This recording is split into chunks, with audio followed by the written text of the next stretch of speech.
شمالی سندھ کے اضلاع میں اغوا برائے تاوان، ہائی وے پر گاڑیوں سے لوٹ مار اور بھتہ وصولی کی وارداتیں 1990 کی دہائی کے اوائل سے جاری ہیں۔ شمالی سندھ 9 اضلاع پر مشتمل ہے، جن میں گھوٹکی، جیکب آباد، سکھر، شکارپور، لاڑکانہ، کشمور، قمبر شہداد کوٹ، خیرپور اور دادو اضلاع شامل ہیں۔ ان علاقوں میں اکثریت کی سرحدیں دریائے سندھ سے ملتی ہیں، جہاں کچے کا علاقہ ہے۔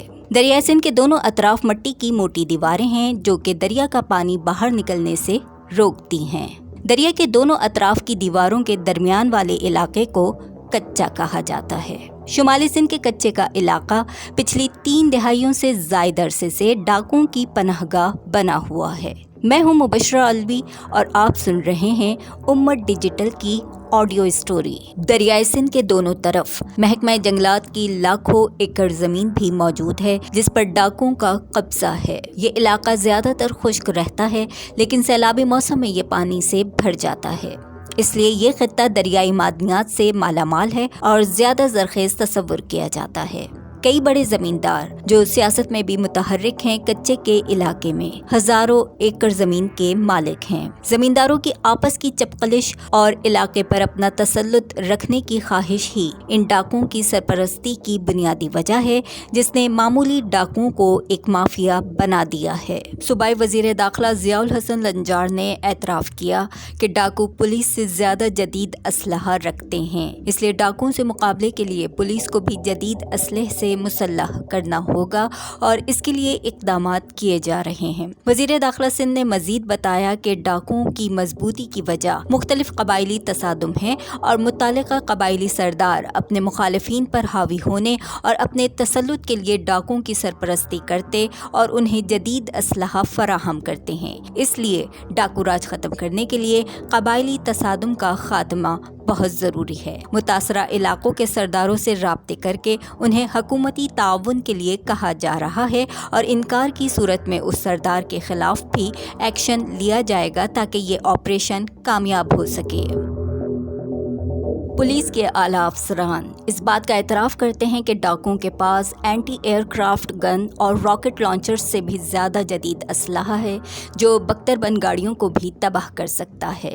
اس صورتحال میں پولیس کے جوانوں کو جدید اسلحے کی فراہمی کے ساتھ فوجی تعاون کی اشد ضرورت ہے تاکہ ڈاکوؤں کے خلاف مؤثر کارروائی عمل میں لائی جا سکے۔ امت ڈیجیٹل کو لائک اور سبسکرائب کریں اور بیل آئیکن کا بٹن دبائیں تاکہ آپ کو نئی ویڈیوز کا معلوم ہوتا رہے۔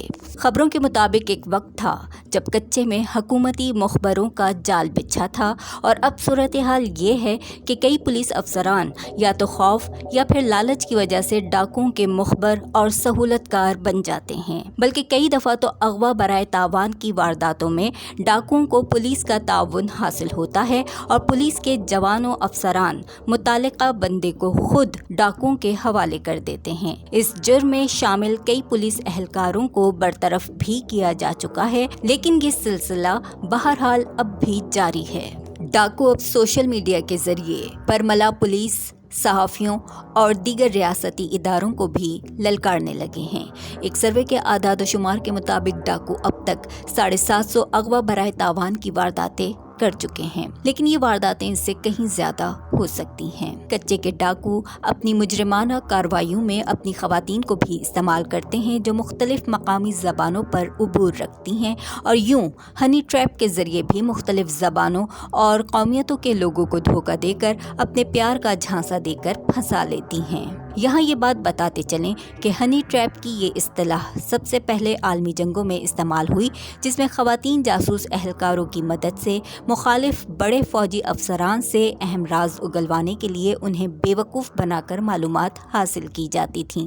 ان ڈاکوؤں کا دوسرا طریقہ واردات یہ ہے کہ یہ لوگوں کو زرعی آلات اور زراعت میں استعمال ہونے والی اشیاء کی سستی فراہمی کا لالچ دے کر سفر پر آمادہ کرتے ہیں، جہاں انہیں قید کر لیا جاتا ہے اور آزادی کے لیے تاوان وصول کیا جاتا ہے۔